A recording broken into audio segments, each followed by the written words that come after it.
Our next speaker is familiar to many of you. He is a trivia fact. He's allergic to juniper because last time he spoke for our conference, the juniper trees were in bloom, and he was pretty miserable. So we put some juniper plants in his room this time to try to let him know we are sympathetic here at the Berean Call, and we try to consider the past as well as the future. But I think many of you are familiar with Ray Yungen. He's been a blessing to so many of us, informing us on so many New Age issues, and we're blessed to have him again today. Ray Yungen.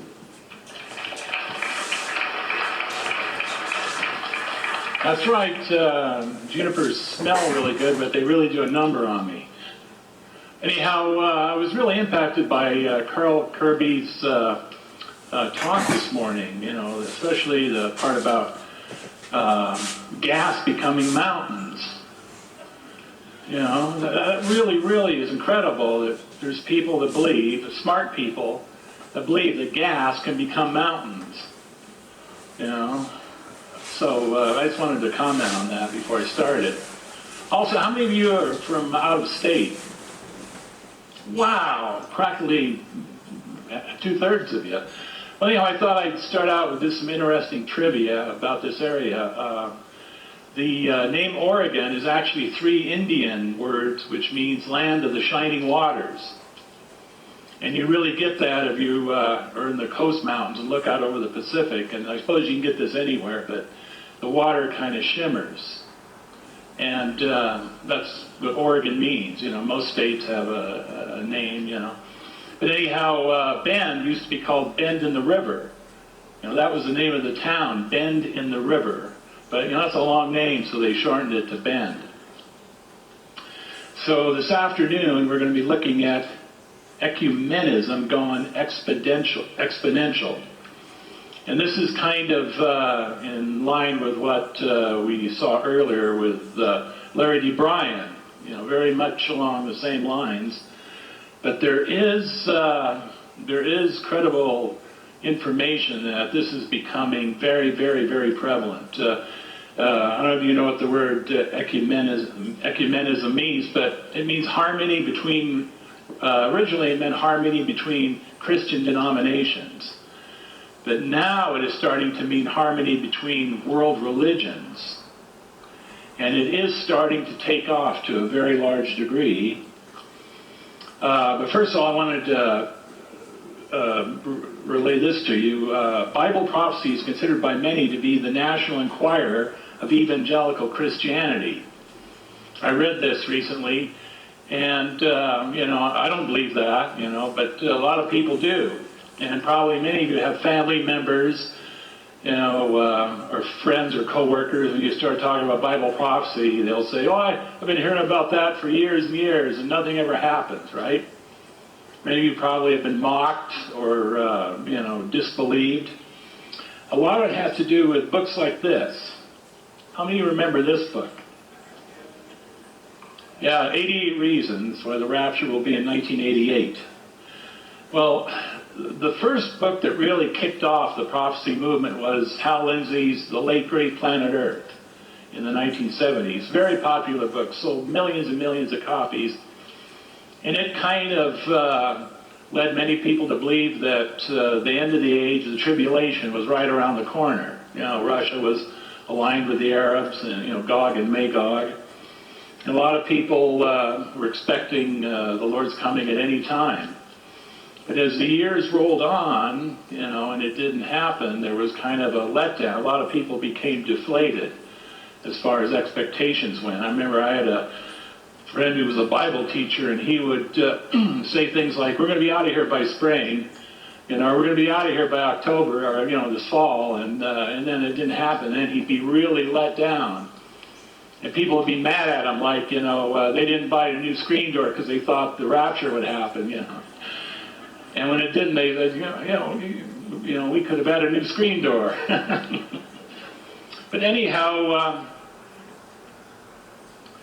There is something that is percolating underneath the radar for most people, in a spiritual sense. I mean, I believe a lot in, that the prophecies concerning Israel and the Middle East are very valid. But in the spiritual sense, there are things that are going on. We just heard that we're losing a generation, right? Well, in effect, we're losing all the generations. It's not just young people. It's the whole gamut of people. This is from the Pew Forum.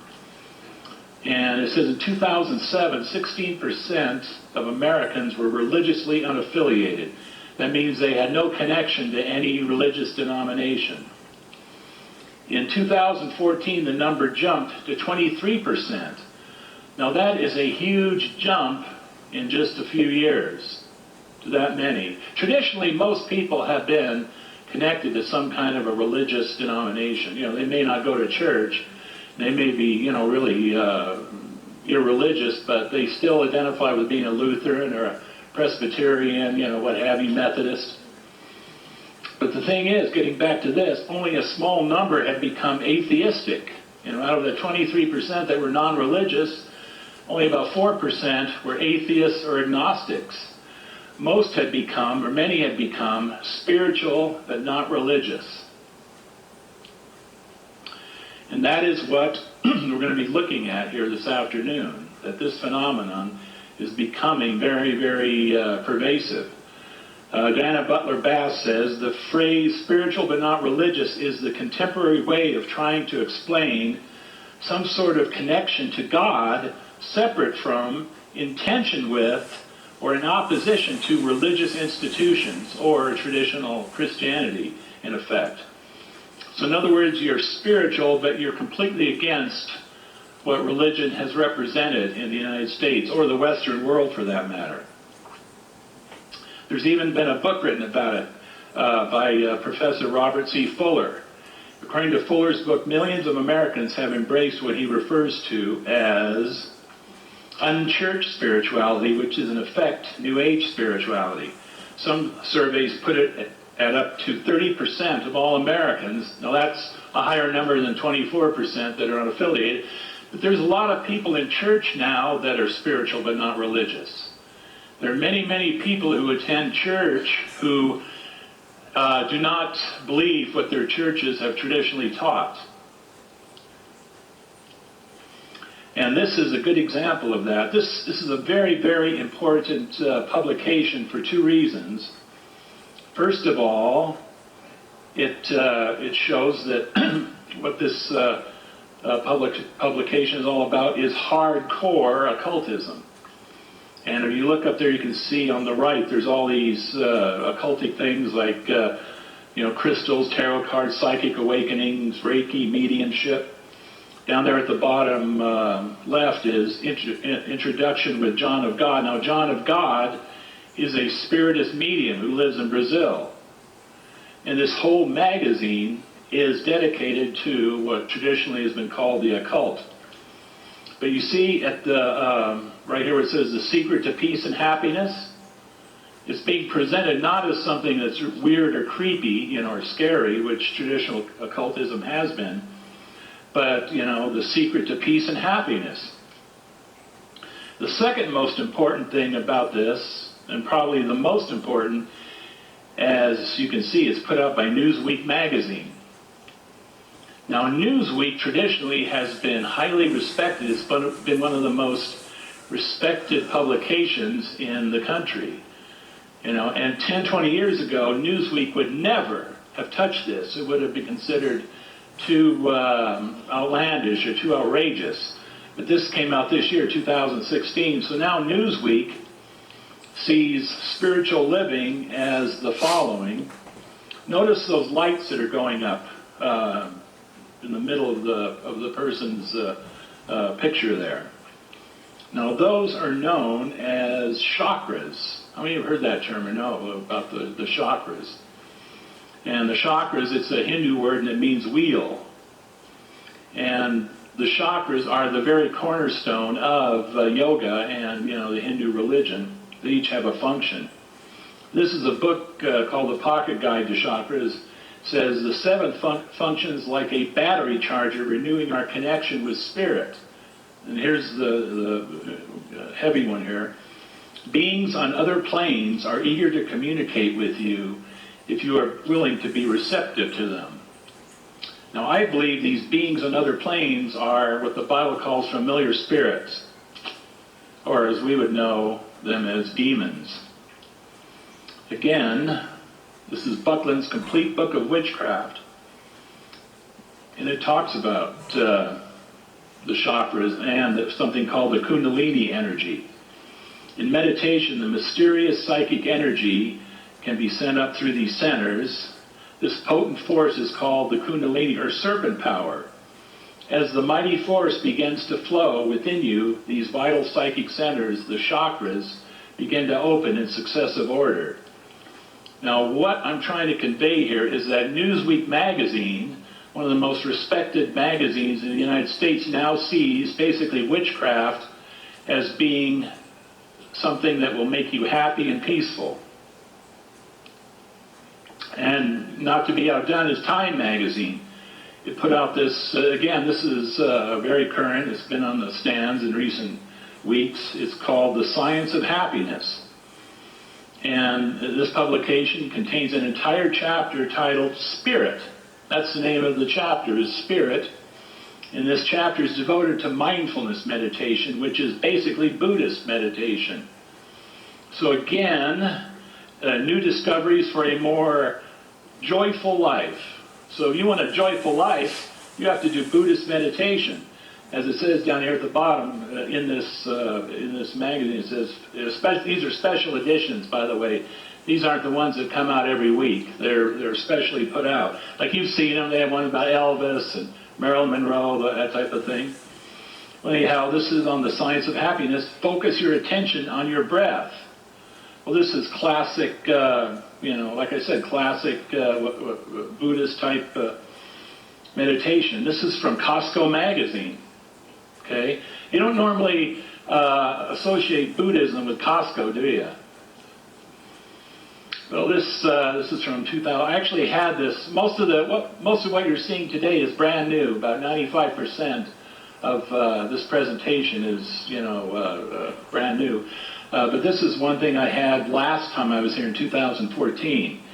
And it says, Mindful Matters, Meditation is Medicine. It's been around for centuries and integral to the practice of Buddhism, yet, until recently, meditation was often regarded as something strange, New Agey, Eastern, mind-body thing. No more. See, this thing called mindfulness, it is in everything. There's no doubt in my mind that someone in you or someone in your family or someone in your circle, friends or whatever, are going to encounter the practice of mindfulness somewhere, if they already haven't. Mindfulness is literally, no matter what kind of nonfiction book you get, you're going to find something about mindfulness in it, that is the way to achieve a better life. A lot of drug companies are looking at mindfulness to replace, or not drug companies, but a lot of health centers, health organizations are looking at mindfulness to replace using drugs. Okay, what I'm about to show you really, I found to be incredible. How many of you know what a pathological liar is? Well, what I'm about to show you, when I read that last spring, I said to myself, this sounds like something a pathological liar would say. Now, a pathological liar is somebody who'd say, well, you can drive from Bend to Portland in 45 minutes. And what makes it pathological is it's so untrue, it's so outrageous. But when I saw this, I thought this is so incredible that it has, somebody had to make it up. But no, it is true. In 2012, there were 20 million practitioners of yoga in the United States. Now in 2016, there are 36.7 million yoga practitioners, an increase of 17 million in only 4 years. So in only 4 years, it went from 20 million to 37 million. Now some of you may say, well, nothing wrong with yoga. Yoga is just kind of a, stretching. Well, most people are attracted to yoga for, health benefits, to be in better shape. But as Time magazine also says, this isn't Time, but we'll get there pretty soon. The new reasons, this is Time, yeah. the new reasons to exercise. People initially tried it. This is actually July 4th, just, a few weeks ago. People initially tried it for exercise and stress relief. Most say their reason for practicing changed as they continued. For 37%, spirituality became their primary reason for keeping up with the practice. It's clearly something people deeply resonate with. So over a third, close to 40% of all people, all these 37 million people that are doing yoga, started out for exercise, but then they embrace this. How many of you know that there is spirituality to yoga? A lot of people, what, spirituality, yoga? No. But there is, and I'm going to show it to you. Well, after this. Many people who are at first uninterested in meditation when they take up yoga practice gradually discover its value. Yoga's ultimate aim is spiritual health, not physical health. So in other words, there is a spirituality to yoga. Now I'm going to show you what it is. This is Yoga and the Quest for the True Self. We are all born divine. This is the classic statement of the perennial philosophy of yoga. It means that God is available fully at each moment simply because God is our true nature.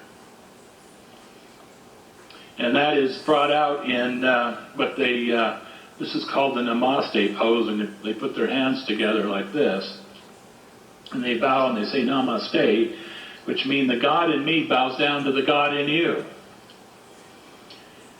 And that is what the word yoga means, is union. It simply means union, that you are united with the God within you.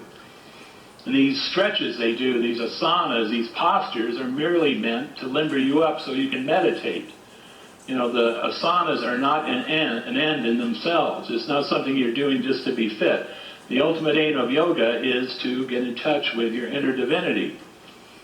And this is sweeping the country, This is why, I want to say this is why the number of people who are unaffiliated with organized religion is skyrocketing, because instead of going to church, people are now going to yoga studios. And yoga is very much part of what's known as New Age spirituality. Okay, so what is the meaning of all this for the church? Well, many of you probably know this, but my area of expertise is something called contemplative prayer. And I've written a book on it. It's called For Many Shall Come, A Time of Departing. I always get those two mixed up. But anyhow, yeah, Time of Departing is based on, many some shall depart from the faith, giving heed to seducing spirits and doctrines of devils. And I've been researching this since the 90s. And this is basically the same thing you find in yoga and mindfulness and other forms of Eastern meditation, only it is presented as Christianity. We're going to show here why it's become practice in Christianity. Dallas Willard wrote the foreword to the Invitation to Solitude and Silence. And he says, someone needs to tell us about solitude and silence just to let us know there are such things. Well, do you see how strange this sounds? Because you all know what silence and solitude is, don't you? Nobody needs to tell you that there is such a thing. Someone then needs to tell us it's okay to enter them. Again, why would you not want to go on your patio and just kind of relax and drink an iced tea, and listen to the birds? Okay, someone needs to tell us how to do it. What will happen when we do, and how we go on from there. Well, as you can tell, he's not talking about regular silence and solitude. He's talking about something very different. And what that is contemplative prayer. Now, that word contemplative is somewhat misleading. It means, most people, when they think, or they hear the word contemplate, or contemplative, they think it means to just dwell on a subject. They don't think deeply about it. But actually, that's not what it means in this context. The term contemplative comes from the Latin contemplare, which means in the temple. And it has the connotation of a religious mystic connecting with the deity in that deity's temple. So back in the ancient world, in the time of the Roman Empire, you'd have all these temples of all these different deities. You'd have Diana and Jupiter and what have you. Remember we saw Janus earlier, this morning or whatever. Anyhow, all these deities, all these gods had temples, and there would be these religious mystics who would go into these temples and then mystically would commune with the demonic spirit behind that idol. And it was called, this was called contemplar. Well, the Desert Fathers, these monks that lived in the deserts of North Africa and the Middle East, and they picked up the methods for communing with, these pagan deities, and they thought, well, if it works for getting, Greek or Roman or Egyptian deities, it'll work for getting Christian equivalents. This is Finding God from Ken Case, who's an Episcopalian. He says, for Christians, it is not necessary to go to the Eastern religions to learn how to meditate. We have a rich, if hidden, contemplative tradition of our own. Our own tradition contains the tools we need for our transformation. And by transformation, he means along New Age lines. So in other words, if you're doing Christian contemplative prayer, it's the same as doing Eastern, like Hindu or Buddhist meditation. This is from the dawn of the mystical age, a Catholic priest, Frank Tutti. The 4th century Desert Fathers understood that a simple device was needed to keep the monkey mind from wandering. Now, the term monkey mind is a Buddhist term, and in India, in Southeast Asia, they have monkeys, and they're always chattering. You've seen film, they're always kind of just chattering. So that became known, your normal thinking became known as the monkey mind. You're always thinking about something. Thus, the mantra method of prayer, which had been introduced centuries before by Buddhists and Hindus, came to be a stable form of Christian prayer, not only for the Desert Fathers and Mothers, but for Christians down through the ages. And to me, this is, I want everybody to pay attention here. To me, this is one of the most pertinent statements in trying to understand that this really is not Christian. This is from a book called The Aquarian Conspiracy, written by a woman named Marilyn Ferguson, and she was talking about how the New Age was trying to change society back in the late 70s, and she said, the East does not represent a culture or a religion so much as the methodology for achieving a larger living vision. In that sense, the East has existed in Western mystical traditions. So what she's saying basically is that, if you have this mantra type of emptying the mind and going into an altered state of consciousness, that is as much yoga or Buddhist meditation as anything else. In other words, it's a methodology. It's not just something you do intellectually. It's not just like a philosophy where somebody tells you something and you believe it. It's experiential. And this includes the Roman Catholic mystical tradition. So this talk is about ecumenism. What we're having occur in our churches and our society is that the Protestant evangelical church is starting to embrace the Roman Catholic mystical tradition, and we're starting to see this coming together. Tom is going to talk about this, of like a one-world religion based on mysticism. Not doctrine, but mysticism. This is the Catholic priest named Thomas Merton. Again, I represent a publishing company called Lighthouse Trails. Lighthouse Trails specializes in this type of anti-contemplative literature and books. And the tide is against us. Most people in the religious world, most Bible colleges, seminaries, you name it, are going toward this type of thing. In fact, there's a major Bible college here in Oregon. If you come up later, I'll tell you what it is. But they have 4 shelves devoted to Thomas Merton. 4 shelves. But to debunk Lighthouse Trails, you would have to explain away this statement. This was made by someone who knew Thomas Merton, and was his biographer, a Catholic priest named William Shannon. And he wrote, "It is important to understand that it was his rootedness in his own faith tradition," that's Roman Catholicism, "that gave Merton the spiritual equipment," that's contemplative prayer, "he needed to grasp the way of wisdom that is proper to the East." Now, if something is, if this, spiritual equipment was truly Christian, then they would, if you did this, you would grasp the way of wisdom that is proper to the Bible. You know what I'm saying? Not proper to the East. Okay, this is Richard Foster here. He wrote a book called Celebration of Discipline, which is one of the books that's propelling this movement.